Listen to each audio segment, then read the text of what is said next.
Let's see electrostatic forces.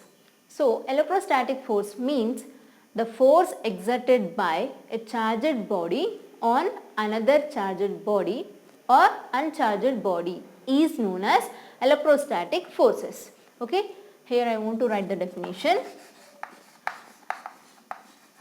The force exerted by charged body on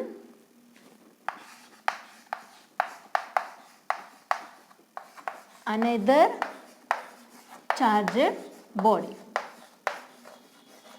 Another charged body or uncharged body.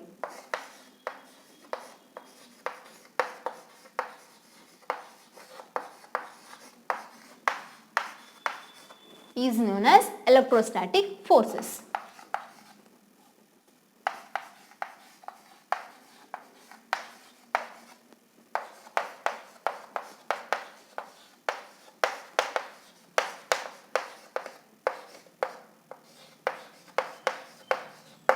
So remember one thing, electrostatic forces means the force will exerted on a charged body. Okay, force exerted by charged body on another charged body or uncharged body is known as electrostatic forces. So based on this, I want to give you one example here. So for this, we have to take one balloon. Okay, now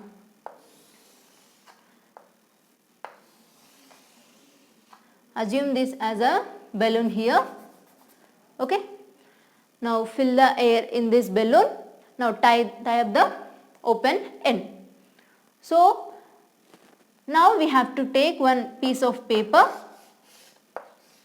Now cut this paper into small pieces. Okay, like this small pieces we have to do.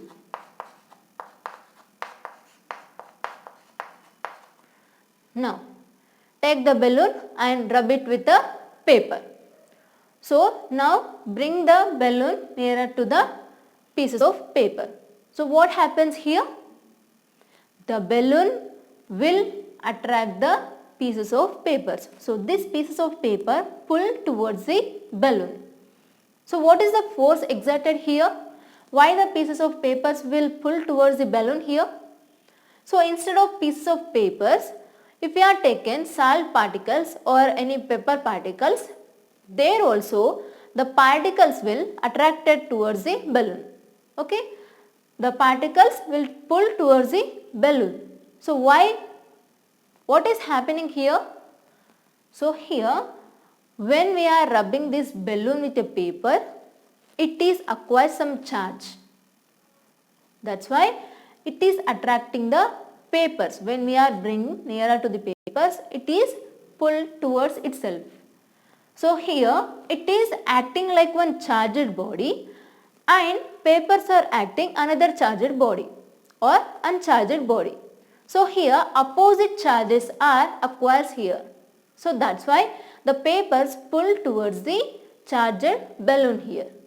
So that's why we can say that force exerted by charged body on another charged body or uncharged body is known as electrostatic forces. So here instead of balloon, we can also take plastic comb. So again here also we have to rub comb with our hair. So again when we are brought the comb nearer to the piece of papers, comb also pull the papers towards itself. The same thing will happen there also. What happens here? Comb is charged there when we are rubbing. Yes, there also electrostatic force is applied on the comb. So these are the examples of electrostatic forces. Okay.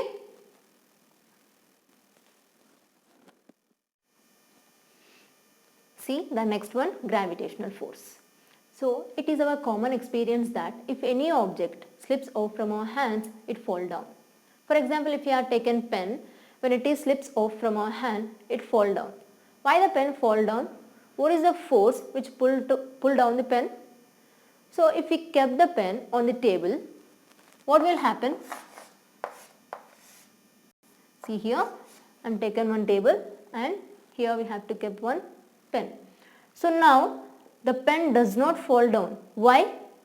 Generally we can say that table support to the pen to do not fall down.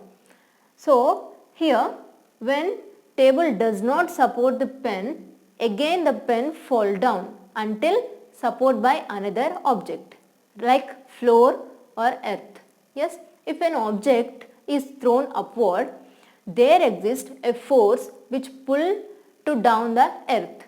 Yes, so because of this force the object will fall down, means pull to down. So we call that force as a gravitational force, right?